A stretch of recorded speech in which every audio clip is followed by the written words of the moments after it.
everybody? This is your boy Marcus Norman from Gentleman Style Podcast, your host of the number one podcast coming to you live in America.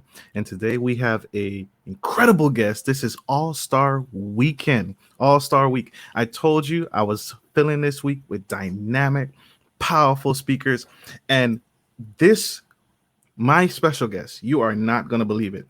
I don't know how I found her, but I found her, and she is serving the community, and she is changing the absolute business game. Miss Toshiba Billings. Just a little about my guest. This powerful woman, Miss Toshiba Billings, is a mother, self-published author, talk show host, business strategist. That's right, business strategist, and an entrepreneur above all else. Are you really shocked? Are you really surprised? I'm not. She is a visionary behind Billings Consulting, where she works with minority business owners to develop a strategy and a risk assessment and risk mitigation component for small and medium-sized business. Today, we have my very special guest. Hearts, likes, comments, please welcome my very special guest, Miss Toshiba Billings. Namaste. That was quite the introduction. I was over here smiling for myself. I was like, is that me? That is absolutely you. That is you all day long. Miss Toshiba, thank you so much for joining us today on the podcast, Gentleman Style. Thank you for coming out today. We appreciate you. Thank you for having me. That was quite the introduction. Absolutely. Yeah. I cannot spare any expense. We have to go all the way here. You know how it is. So, Miss Toshiba, diving right in, I gotta jump right in. I'm ready. Your business, you have been helping the community, serving the community for a long time. And I want to dive in. Your component of your company is Toshiba Billings Consulting. What problems have you seen plague small and medium-sized businesses continuously over and over again? What is it you're seeing?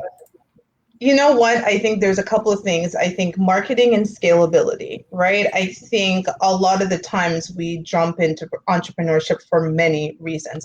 Everybody has their different reasons. I know for Black-owned businesses, a lot of what I get is, tired of the corporate BS, along with the fact that they are not getting paid what they're worth. They're not able to get into the positions that they want to do. And you know what? To me, it's like if you have a hobby, skill, whatever, and you want to start a business, I'm always encouraging people to do so, but we don't necessarily always go into it with a strategy or a plan, right? If you are, if you know how to cut here, you want to become a barber, you may open a barber shop or do a mobile barber business, but you're not actually thinking about the strategy behind it in terms of where you want to go. What does that look like? What does your client retention policy look like? What does your client acquisition policy look like, right? Like what kind of marketing are you going to do? How are you going to ensure that, you're not constantly pounding the pavement looking for more clients? How do you make sure you retain the clients and make sure that they're giving you referrals so that your business can grow? So there's so many things that we don't think about when going into business. And for me, that was kind of the main thing that I'm finding is that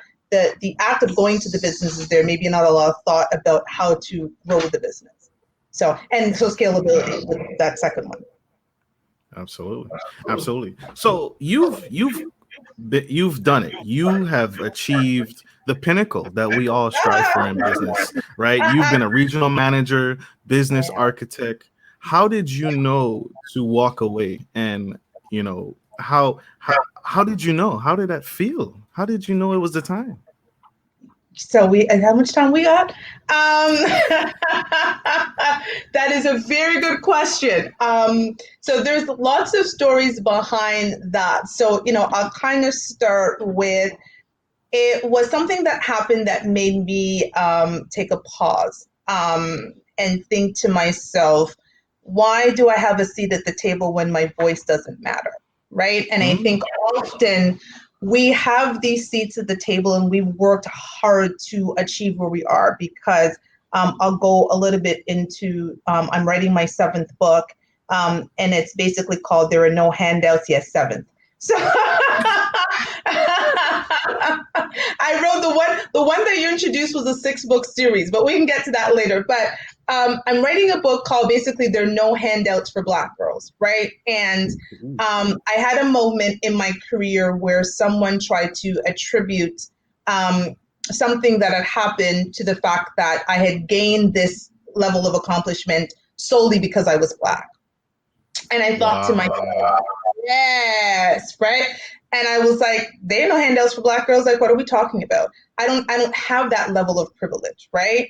And I had a moment of pause that I thought to myself, I keep finding myself in positions that I work really hard in to get seats at tables, to realize that my voice really doesn't matter. Because am I there because I'm ticking a box? Am I there because I will put in the 60-hour weeks where nobody else will? Like, why am I really at this table when I can go and go build my own table?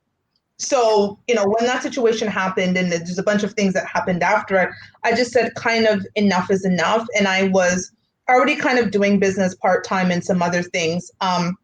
And I can tell you, actually, one of the big things that catapulted this, especially for this year, is there's a website called futureme.org, which allows you to basically write a future letter to yourself. So you can write a letter today and send it to yourself, and you can get the letter, 1 year, 5 years, whatever you choose from this date.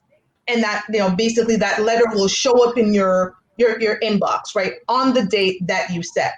So in 2019, so I want to say like New Year's Day of 2019, I said, I'm going to write myself a future me letter, and I'm going to set it for New Year's Day of 2020. And listen, my letter had all these hopes and dreams, and I was going to rule the world. I was going to Beyonce that beep, right? Like You I were had gonna show up. it was a love letter to myself, right? Of all of the things that I was going to do. Mm.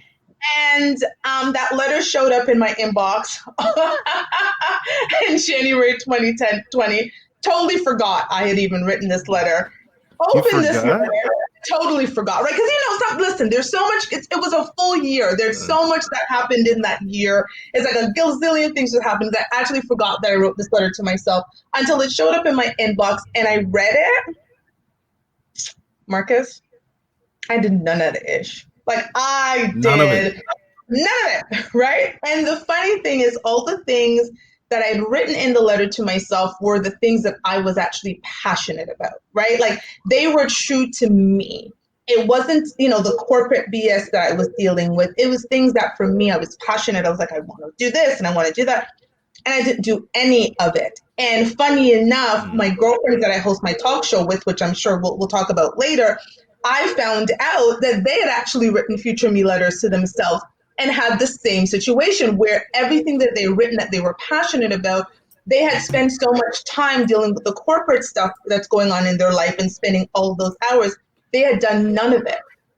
And so it was kind of an eye-opening moment, coupled with the fact that that incident about, I'd only gained this accomplishment. And the accomplishment that I had gained was I had been asked to speak at a Women's Day event in my old neighborhood, because I'd grown up in a pretty rough part of Toronto. I'm originally from Jamaica, grew up in Toronto, and I went back into the community to seduce, yeah, right? I went back the community to do some community service work, which I was basically setting up almost like a shopping experience for the people in the community, because I'd had, people from my workplace and so forth donate, gently used clothing, right? And it was mostly winter jackets because it was winter. So anyways, when I went back in the community, they were so like, oh my God, you left the community. My mother still lived in it. I'd come back and I really wanted to do good in the community. They thought you would be the perfect person to speak at this Women's Day event. Of course, I was honored because, again, that's the community that made me. And so, I had that incident of being told that I had only accomplished that because I was Black, right? Like, nah, like that ain't it. Okay, right? And now I've got this future me letter of all the things that I wanted to accomplish that I hadn't. And I think it was one of those kind of moments when I put it all together and I was like, I can't keep doing this, right? The definition of insanity, doing the same thing over and over again, expecting a different result. And I felt that in my corporate world, despite all of the things that I had done, in all the levels that I had achieved, I still was hitting a brick wall, and it was time. I needed to blow that shit up. Pardon my language, everybody, but it was time for me to blow that up. So that was a long story, but there we go. No, that's it, right? I think a lot of people feel that way, and a lot of people aren't willing to come to that level of reality about themselves, and that they're not. They feel like I just need to take it to the next day, but is that next day actually pushing you towards your purpose? I think millions of people can relate to that. And unfortunately, you came to the abrupt realization all at once. You got the letter. Your partner was going through the same thing, who you now run a show with. I mean, it was just kind of all at once. And it just that stiff reminder, in that blatant reminder, are you working in your destiny? So that's true. That's That's it. true. And that's it. And it's funny because one of the pictures that you had going through your introduction, I have that picture on my vision board, and it's the picture with the man and the woman holding hands who are getting married. And that is actually a vision board. Really? That was interesting. And the reason I'm bringing up my vision board, can you still see me? Because my vision board is my vision board, which I did, was also one of those moments for me. And I think it's actually what kind of gave me the strength to make the decision Mm.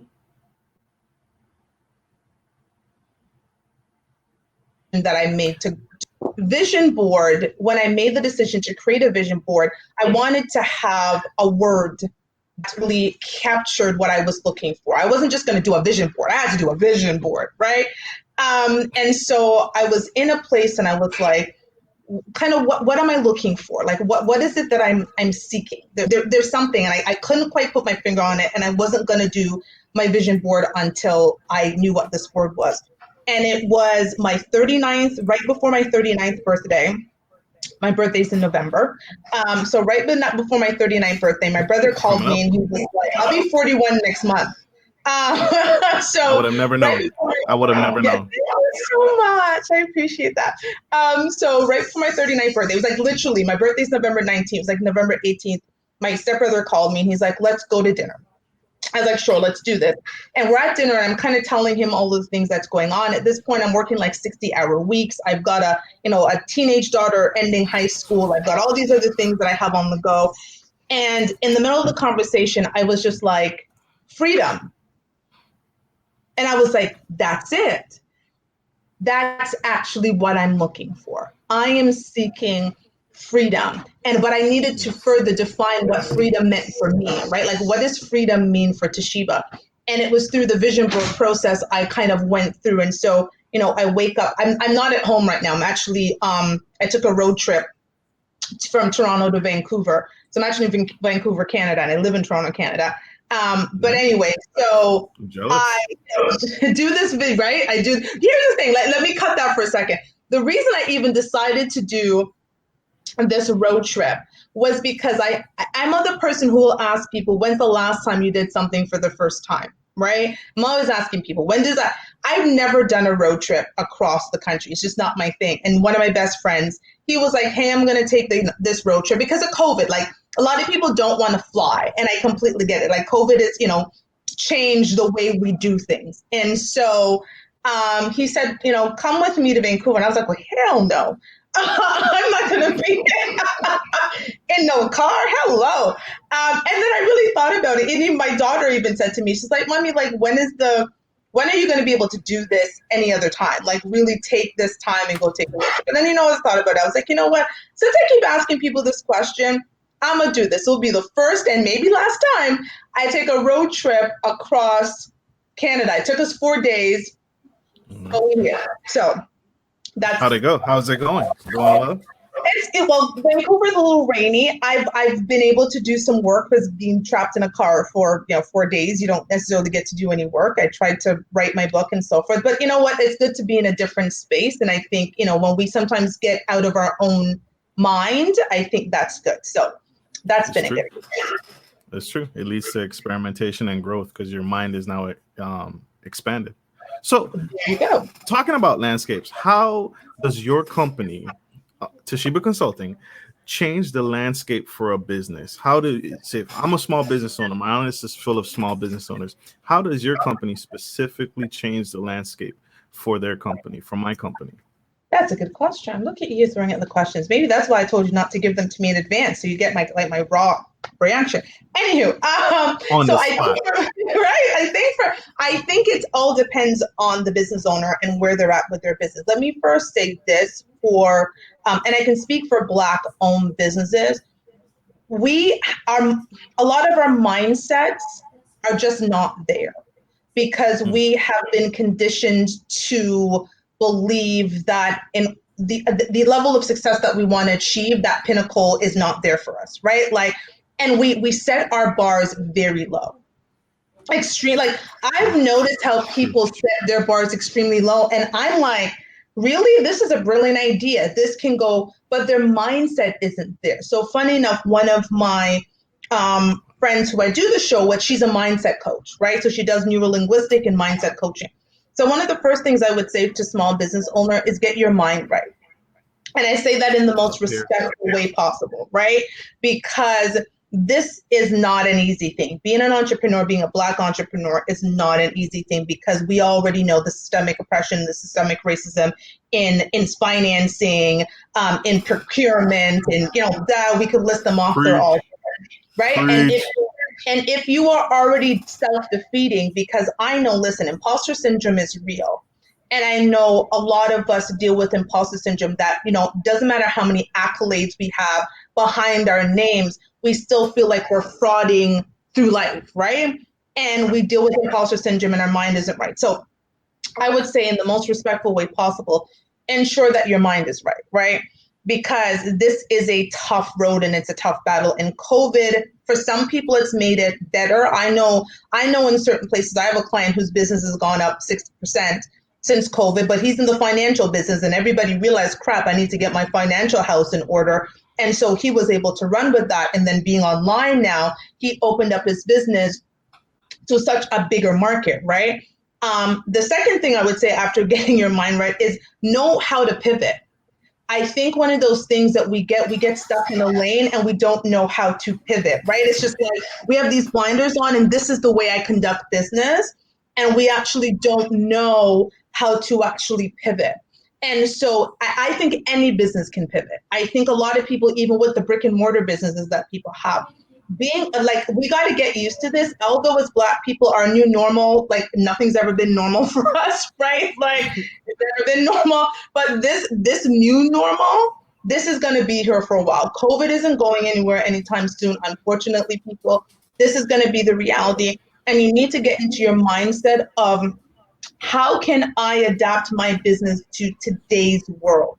And 18 months from now, if it shifts again, you're going to need to shift with it, right? And I think those are the important keys that people need to consider is that you have to be adaptable. And yes, Mm, I won't say 100% of all business can be adaptable, but most business can adapt, and that's going to be important because the reality is things are always changing. Whether it's a pandemic or it's just that your consumer base changes, right? All of these different things. If we get through another financial crisis, which is coming, how you do business is going to have to change again. So I would say be adaptable. And I also say, on top of being adaptable, be open to seeking advice, be open to being able to get help because we often want to shoulder the burden of our business by ourselves. And I know that's something that's a big thing with me. I don't delegate well. Actually, I don't delegate you at all. hold on to everything. I'm like, I hold on to everything. But sometimes we need to recognize where our strengths and our weaknesses lie and know when we need to say, you know what, that's not in my wheelhouse. And so I need to outsource. And it doesn't mean hiring, right? But it does mean saying, I need some additional assistance and let me see where I can ensure that my time and resources are being well spent. So if you know that like I have a client who, her business is doing well, but she doesn't like to write copy. She doesn't like to write. And so I wrote the entire copy for her website because again, I write books. So It wasn't anything for me to say, okay, let me understand your voice and write your copy. So she was able to outsource that. I was able to bang that out in whatever amount of time to let her focus on her business, what she was good at, which is to generate, the money, right? That's your revenue generating, right? So why are we focusing on the things that are not creating revenue for us? Because we go into business to create revenue. So if you're bogged down Not another with the job. things that, right, if you're bogged down with the things that aren't going to create revenue, what are you doing, right? You're spinning your wheels. So I think those are three things that I would say. Hopefully that Absolutely. answers. That definitely answers the question. So knowing when to pivot, knowing when to get out of your lane. It sounds like just get out of your own way and let the experts that you hired or you paid and take that advice and delegate well. And that's powerful. I've seen it, right? We've all seen it. A lot of businesses did not pivot well in this pandemic. A lot of companies did not, they was trying to hold on to the old, and some of them still think that the old is coming back after this is all said and done in the vaccine. They're thinking, well, yeah, we're at a loss right now, we're not making money, we're not generating money, but we'll go back to the old way and things will just go back to the way it was. It absolutely cannot. You cannot go from an office environment to now say you've sent all your employees and made your employees who you could make virtual and then expect them to come back willingly when they've That proven part. themselves for 6 months that they can do the same amount of work, if not more, in the comfort of their own home. There you go. And that's something that's interesting because that's even affected the real estate market. I can speak for Toronto and a few people that I've talked to. Now that you don't have to be, close enough to your workplace, because if you've ever been to Toronto downtown has got so many different, regions. There's the financial district and, these government areas. And so a lot of people will abandon, living in the suburbs to go in the concrete jungle that is downtown Toronto. Well, now if you can work virtually, I don't need to live 15, 20 minutes from where I work. I can live 2 hours if I want to. I can live in a damn near other country at this point. And so people have taken opportunities to go to, the Barbados and Bahamas and a bunch of different West Indian, Caribbean countries. We're offering people an opportunity to go work from there for a year, right? No restrictions. They just had to have a job. So some people took that opportunity, right? Some people are buying, homes, selling their homes in the city and going 3 hours away from, say, Toronto, where I live. So now people are actually changing their life because they're also saying, my quality of living has gone up. Yes, COVID has definitely had some detrimental things. I'm watching CNN right now. The death toll is over 227,000 people just in the United States alone. So we absolutely know that the impact has been vast. But I think what it's also done for a lot of people is it's made them realize things that they were told was not possible was now possible. And a lot of people were told their jobs could not be done from home. Well, surprise, your job can be done from home. Amen. So, Amen. You are hitting it. You are hitting it. And just like you said, so many changes are coming out along with the bad. In order to gain new growth, you got to burn down the force a little bit. There has to be some growth to make room for the new. So you're hitting it. You're speaking on it. And so your company helps other businesses transition to that. And so you must have got a hold of my questions, because I did not. in the age of COVID-19, what is the best way for the business with employees in the office setting to pivot? And you touched it on the head, is going virtual, right? A friend of mine owns a business and he's struggling. He owns a restaurant. So the restaurant industry, automatically, you can't send me my food digitally. But DoorDash, Uber Eats, you can pivot and now focus on building your marketing with these established companies like DoorDash. And he refused. He absolutely refused. He's like, I'm not doing DoorDash. I'm not going to a delivery model. I said, you absolutely need to go to a delivery model because people are home. Here's another idea for him, if he's watching, or you can tell him this. Another idea is meal prepping. right? So that, meal prepping is another big industry that people are in, because the reality is just because people are home does not mean that they still want to cook. There are still people who, believe it or not, Yes. are working harder at home. And, in Toronto specifically, you are doing you can either do virtual schooling with your kids or send them to school. And actually, a lot of people decided to do the virtual school. So they're trying to run their business, watch their kids go through school, do all of those different things, right? So, if he's adamant that he doesn't want to go to Uber and DoorDash, and I get it, because I've, talked to some business owners and watched the news, and they said that the charges that Ubers and so forth giving you, it's, like 25 or 35%, right? So they're, in their minds, they're already Huge losing. cuts.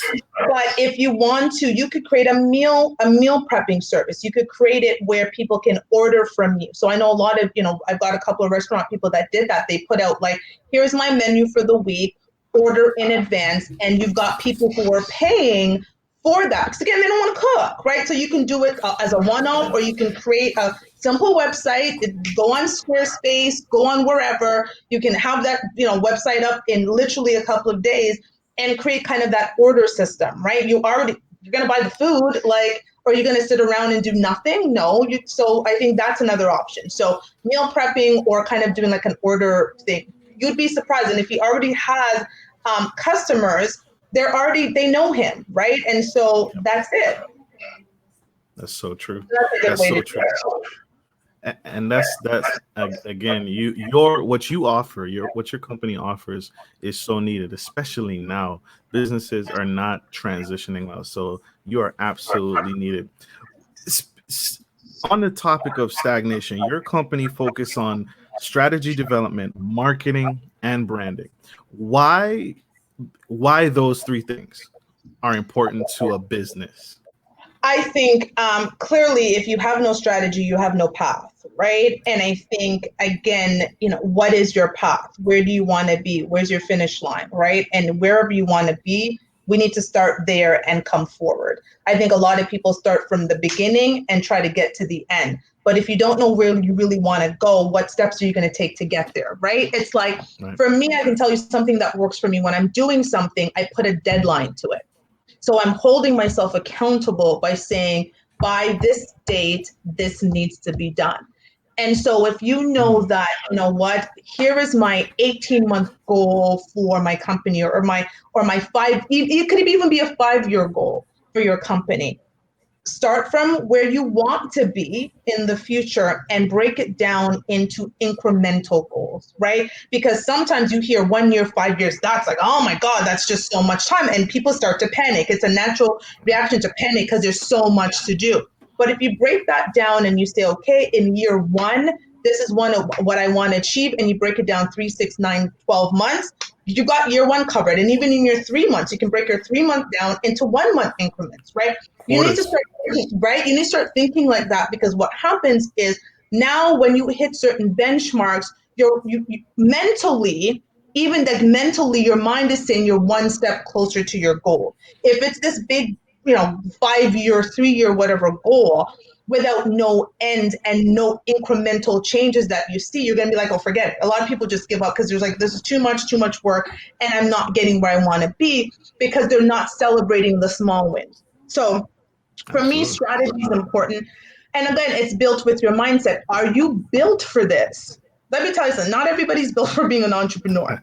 There's nothing wrong with that. There's nothing wrong with choosing to be an employee. Just make sure that you understand, and you're respected as an employee, and understand your rights as an employee. But there's nothing wrong with being an employee, because entrepreneurship isn't for everyone. So I try to figure out, is this really for you? And sometimes it's a tough road, and people don't get it. Like, they might not like me after, because I'm like, you need to really step away and say, how much of yourself are you willing to commit to making this work? Because your business is literally like a second baby. If you have a baby, it's the second one. If you don't have one, it's your baby, right? So a strategy is important, because I need to know where their mindset is. And then after you have the strategy, people need to hear about your business. You cannot sell a secret. Okay, listen, I'm Jamaican, again, I said that. And we want to keep things to ourselves. listen, I don't know if any of your viewers are Jamaican, so I'm gonna do a little patois. Me not gonna tell nobody my business because if people know some of this, like it's one right. Like they're not saying anything. And I'm like, how do you sell a secret? Because you're gonna be broke, right? Right. You absolutely cannot sell a secret. And marketing is busting the secret, right? Like marketing is saying, hey world, I have this product or service and this is what I do. And the key to marketing, and for those who are listening and watching, please understand this. Do not market your product or service. Someone is coming to you because you have a product or service that they want. Mm. Market transformation that your product or service will give them. So, what is the result? Okay, I want results. If I'm coming to you, I want results. Therefore, you marketing your product or service doesn't tell me what my results will be after I do business with you. And I think, if I can give away a free tip, everybody, that's my free tip for the day. Market your transformation and or results when someone does business with you or buys your product, as opposed to marketing the product, right? And I think, there's benefits and features, right? We can all list features. Oh, these are the features of my thing, but what are the benefits of doing business with you? What is my final transformation?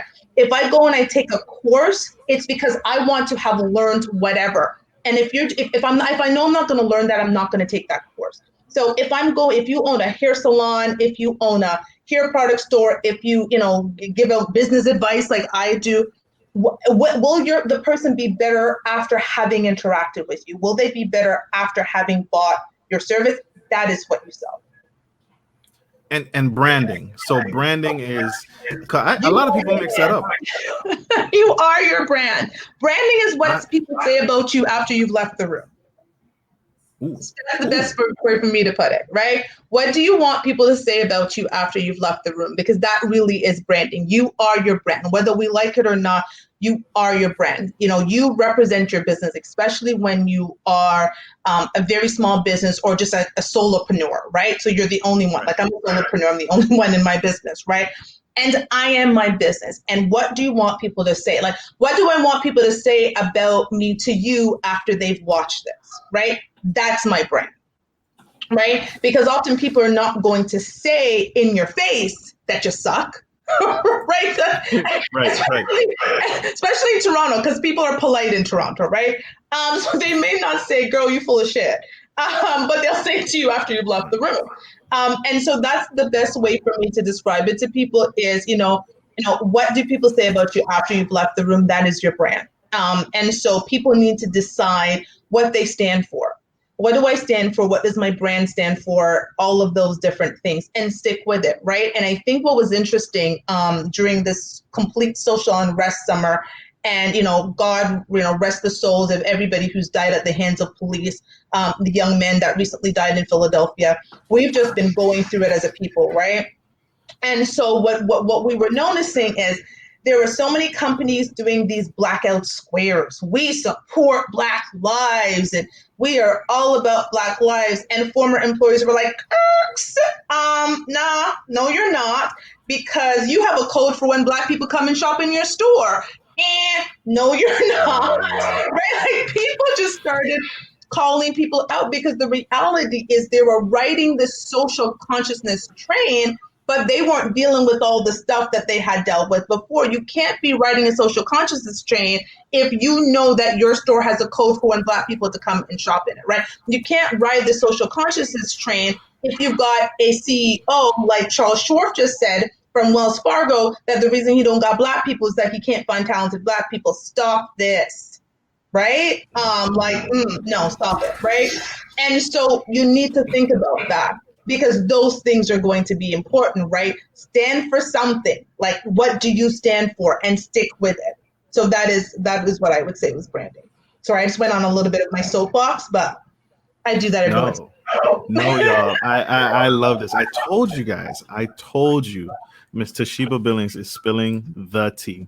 The tea. And you're only going to get this on Gentleman Style Podcast. Please like, share, and subscribe. You're not going to get this anywhere else except in her consulting course. And this is powerful. I told you guys. Oh my gosh. I told you guys she was powerful. All-Star Week. Miss Toshiba, Yes. you touched on it. You touched on it a little bit, and I really, really want you to dig deep on this.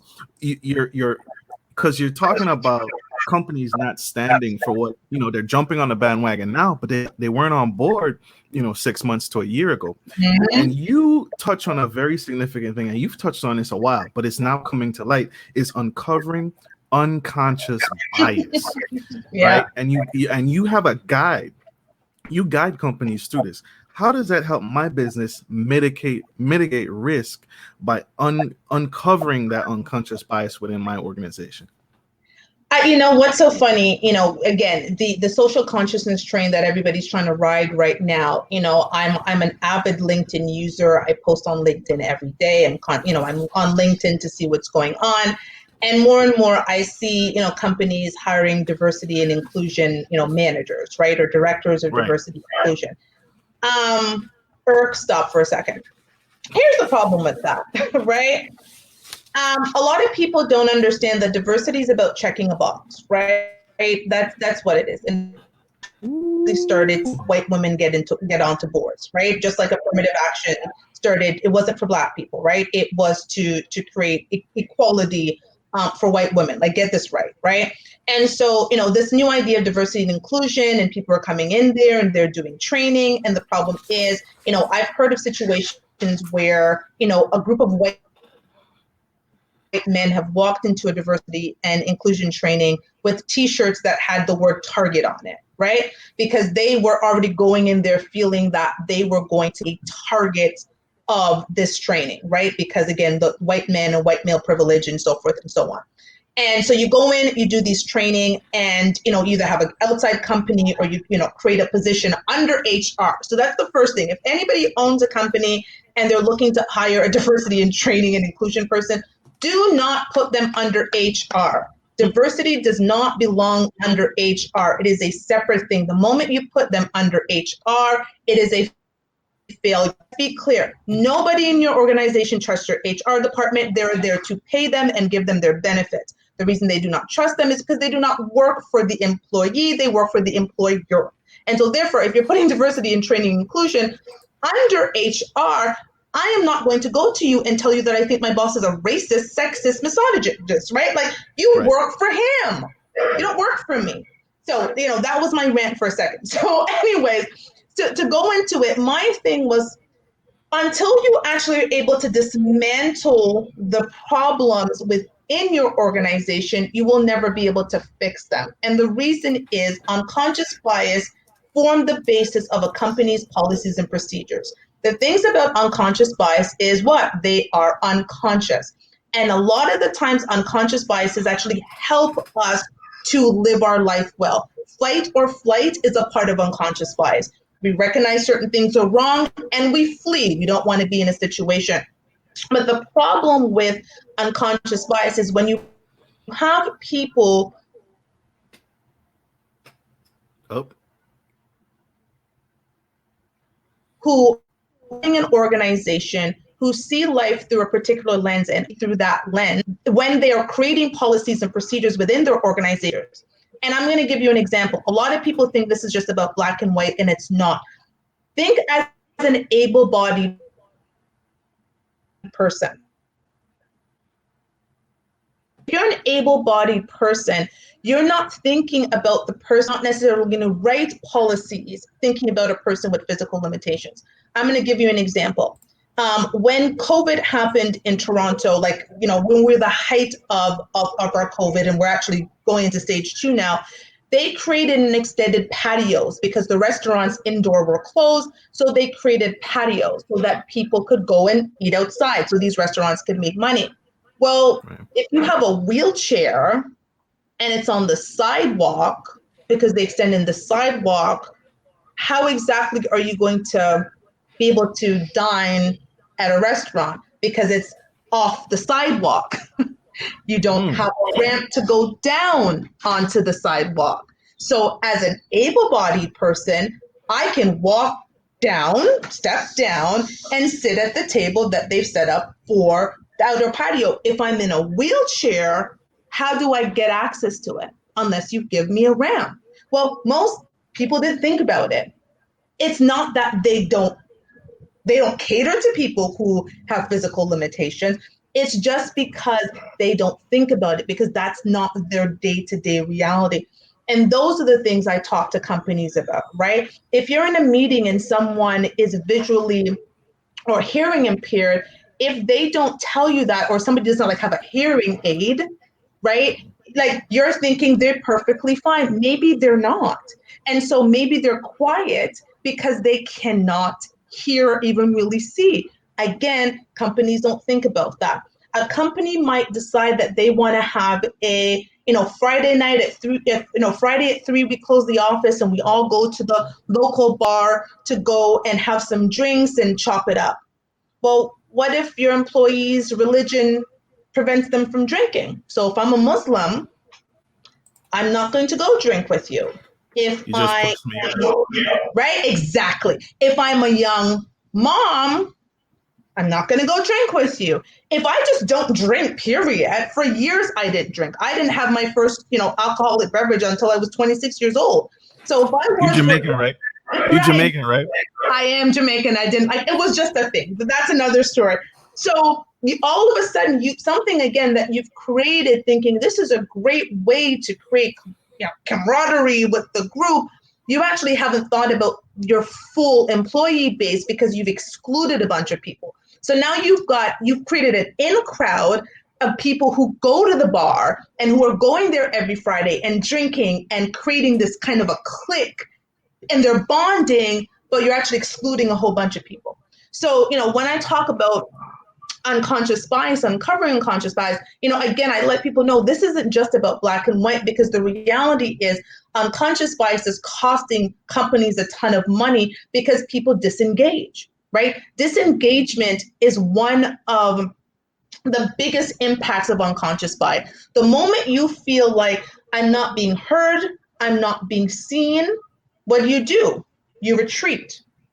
And if you've retreated and they're asking you for your ideas, well, you don't hear me and you don't see me, so why do you want your ideas? And your idea could actually be the idea that brings this company, increase their profit margin by 30%. You aren't going to give it. You're going to be titillating away trying to figure out either how to take your idea and turn it into a business, or leave and go somewhere else.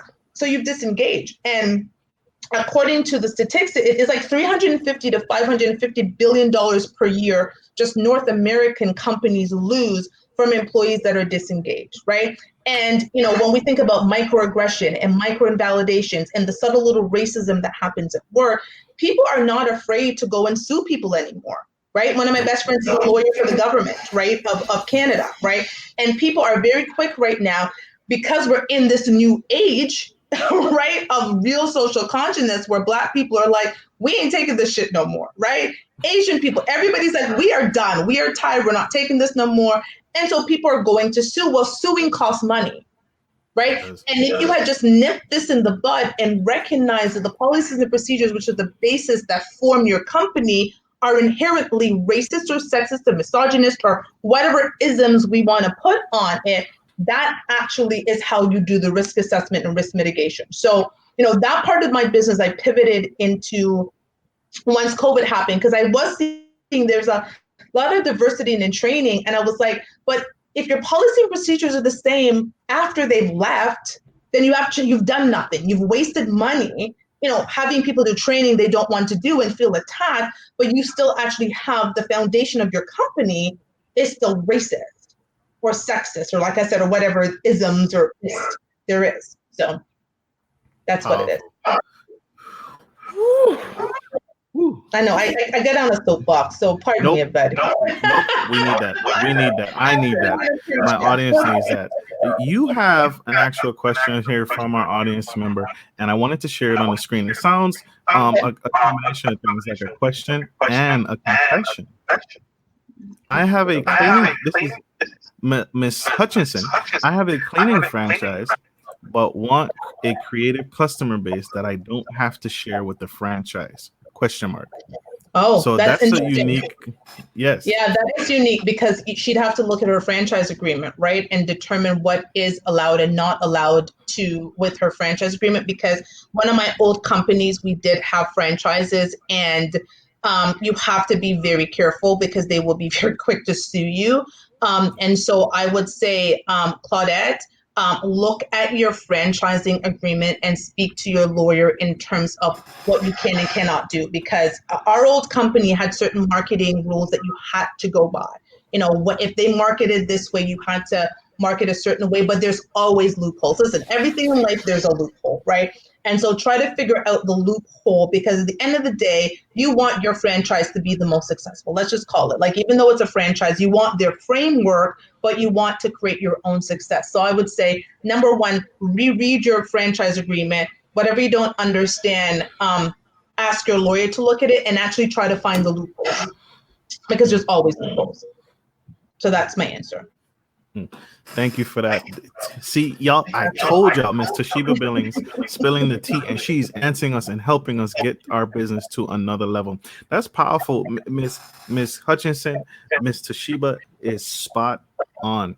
I used to work for State Farm, and one of the biggest things in insurance, when you work, just like she said, you want the infrastructure of an established, reputable company like State Farm, but the clientele are Mm-hmm. theirs, and they make it very well known throughout the franchising agreement. They make it very well known that every sale that you make that they pay you for is theirs. And so when you Mm-hmm. leave, that book of business remains with Stays them. with them.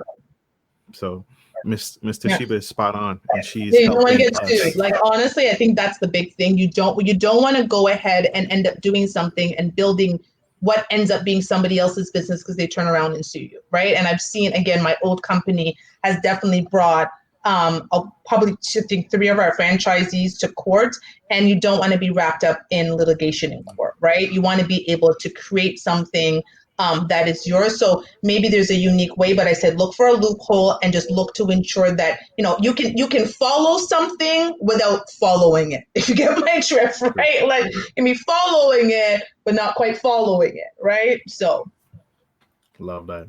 Love that. Mr. Shiba, can my audience members, when working with you and reaching out to you, can they reach out to you virtually in the yeah, COVID-19 pandemic, or is it face to so I face? do basically everything on Zoom, right? Even before, listen, I won't lie. I am like, I consider myself like an introverted extrovert.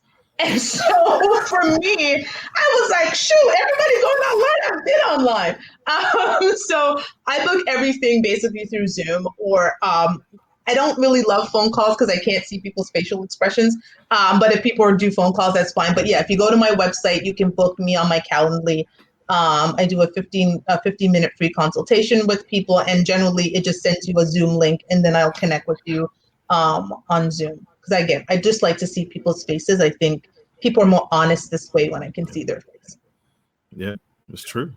So reach out to her, find Mr. Shiba, and reach out to her. She is gonna connect with you virtually in most platforms and whatever your comfort level is. But yes, she does do virtual, y'all. So that question is I answered. do. Miss Billings, what are some upcoming blockbusters you have coming down the pipeline for us? Okay. So I guess I can talk about my book. Yep. I guess I can talk about my book. Okay. So funny story about my first series of books. So I wrote a series of books that are available on Amazon. And it's called the Sienna series, and it's basically like Black erotica. It's a Black love story. And I kind of take you through the beginning of this relationship with these, 2 amazing people. I really wanted to create a Black love story. I think a lot of the times we read some of our books and it's so filled with drama, and it's, who's cheating on who, and it's just a lot. Like, we're surrounded by that, and I didn't want that narrative. I wanted to show a couple who was going through some stuff but could deal with it in a healthy way, right? And so I created this 6-part series. But how it happened to be a 6-part series is I made that decision in COVID. So I was writing the book, and I said, okay, I'm going to write, by the end of 2020, I want to have published 3 books, right? And Right. so, I'm writing the book. I'm basically, kind of relaunching my business because I was kind of doing it on the side. And then I decided I'm going to do it seriously. I, built my website, like launched it ready to go. I launched the website on February 28th. And then on March 17th, entire Canada shut down. Like we were in phase one, like stage one. Like it was like shut down, everything was shut down. I actually had just left a client meeting, went home and said it shut down. And I was like, okay, well, ain't nobody trying to pay no X amount of dollars for business consultations where they're trying to figure out if their business is even gonna make it, right? Like I had to be Right. realistic and I'm not lowering my prices for anybody, like sorry, it's not gonna work. So I was like, I need to figure out a way that I can harness this time and use it wisely. So I had written enough for like 2.5 books, let's say. And I made the decision, say, I'd have to look at my text message when I sent it, but I want to say like March 19th, I was like, by April 1st, I'm publishing a book and I'm going to do a 6-part series. That I just made that decision. I'm like, I don't know how I'm going to do it, but I'm figuring it out. I found out that, of course, I could create and publish books on Amazon. And what was great about Amazon is during COVID, where were most people ordering stuff from? Ha ha ha, Amazon. He's a So trillionaire now. right? So while you're buying your jeans or your toilet paper you couldn't find in the store because people hoarded them, you could throw in my book, right? So it was like you're buying jeans But and don't use it as toilet paper. right, don't use the toilet paper. Don't do that because it's a great read. So then people would just throw in my book. So I basically made the decision that I was going to basically write and publish. So again, I had enough for about 2.5 books. So I published basically the 6 books on the first of each month. So April 1st, May 1st, June 1st, July 1st, August 1st, September 1st, I published the books. To a total of about, they end up being like, the first book was like 30-ish pages. The last book was about 90 pages. So the count of all the books end up being like over 400 pages.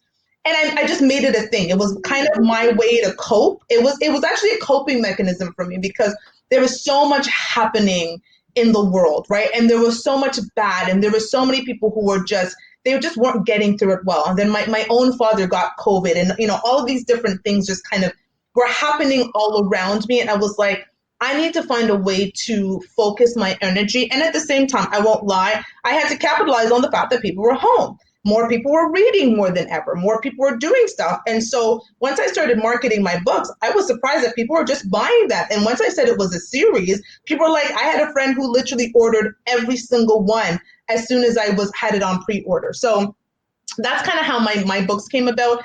And love the books. If you check it out, put in my name in Amazon. It's called the Sienna series. It's like I said, I think it's a beautiful love story. But you still, I talk about therapy in it, and Black people normalize therapy, please. Like we need to stop telling people we don't go to therapy, we go to church. That's what I was told growing up. You don't go to therapy, you bring your problems to the Lord. The problem was the Lord was not answering back. But anyways, I digress.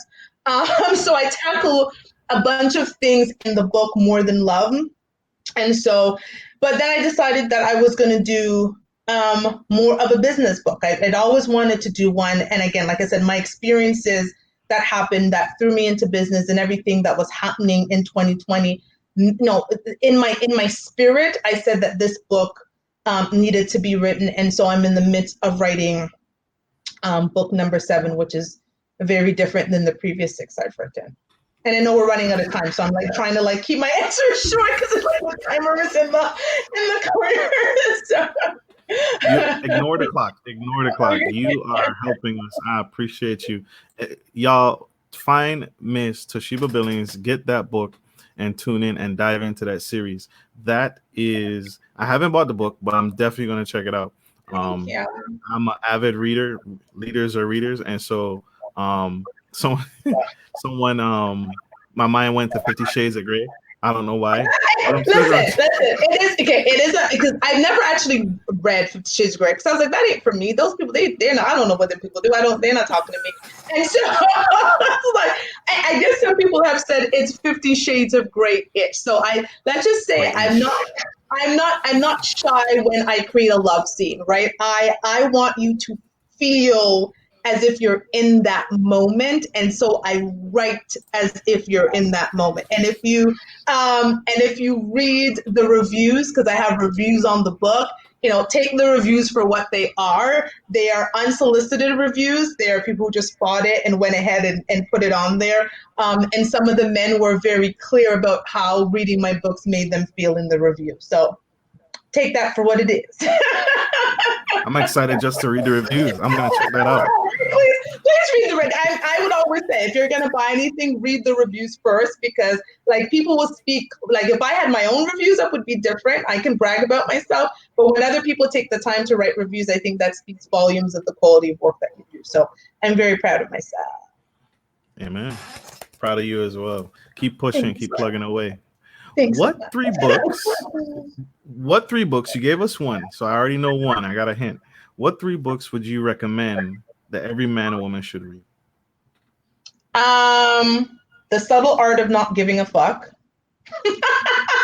That honestly, like, I am. Listen, I know some people would say The Art of War and Rich Dad Poor Dad. Listen, we've heard that all before, right? Like, the autobiography of Malcolm X. I think everybody does that, but I think for me, The Subtle Art of Not Giving was a really good one. And to be honest, he's not really saying anything that you haven't heard before, but the way it's said, it's so funny. And I'm just going to, for me, it was like, you only have so many F's to give in a day, choose them wisely.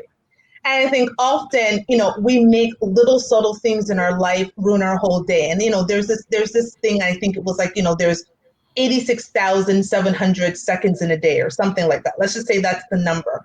And if something happens to, if you had $87,600 and somebody stole $100, doesn't mean you throw the entire amount away. You don't. You're not going to throw away $87,500. So why is it that when someone ruins a minute or an hour of our day, we want to throw the entire day away, right? Like, stop giving people your power. And I think for me, again, I don't know if that's how he wrote it for me to get that lesson out of it, but for me, I've always said, why do we constantly give people our power?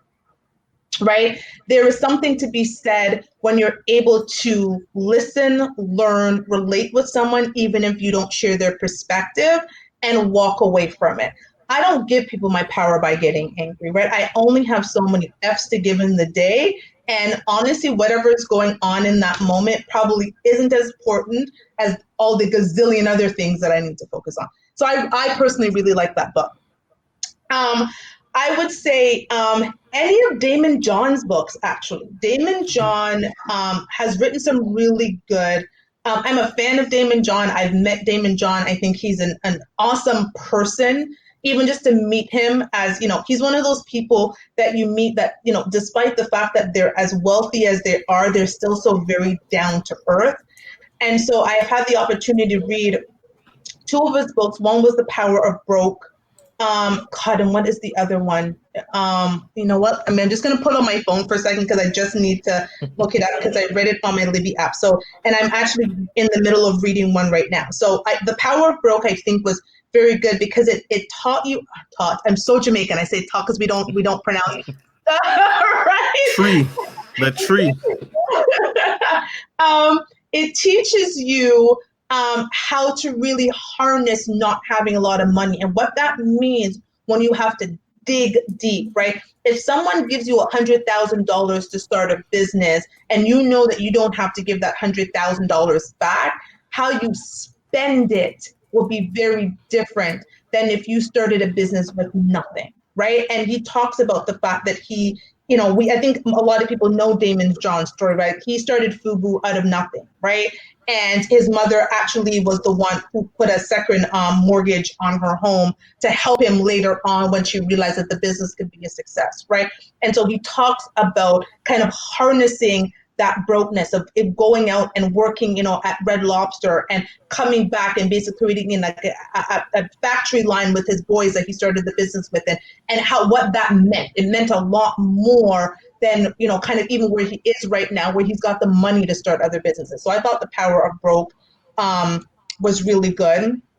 Or any of Damon John's, honestly, because the other one that I'm reading right now is called Power Shift. I haven't been able to read it, but it's just all been very good for me.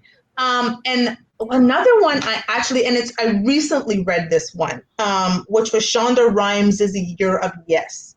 Um, I thought that was a really good book because she talks about, making the decision to live.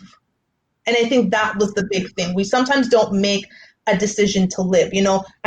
I truly hate the saying you only live once, because that's actually false. You die once, you live every day, right? And I think about that. Stop saying you only live once. We do not. We live every single day. We die once, right? And I think, being able to, I talk, it's funny, she talks about the year of yes. And I talk in my book to Black women about the fact that no is a complete sentence.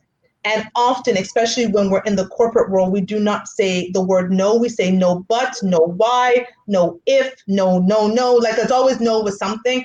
And I say no, fucking walk away and call it a day, right? Like when something doesn't not for you, just say no. No is a complete sentence, and say yes to the things that truly bring you joy and allow you to live your life. So I think, I tend to read a lot. Like I have once COVID hit, clearly the libraries were closed. And I'm actually, funny enough, a library person, because I can read a book, get a chance to read it, and then if I want, I can go out and buy it, right? Like it's kind of like a layaway plan back in the day, because we were broke. My mom used to lay stuff away, right? Mine too. Right? We had the Like, same mom or something. right. So I like to kind of to get my little preview, and then if I want, then I invest my money. So I've been able to read a lot. I tried to read a lot during COVID, and so it allows me, because I have an app on my phone that I just get books downloaded to that I don't have to buy. So I just started doing it. I just became an avid reader myself, and I've been able to plug through so many more books just because I'm on Audible now. So I've actually turned my car into kind of a learning mobile. I love that. Just No, I love that. I 100. I wanted to turn my books into audiobooks at some point.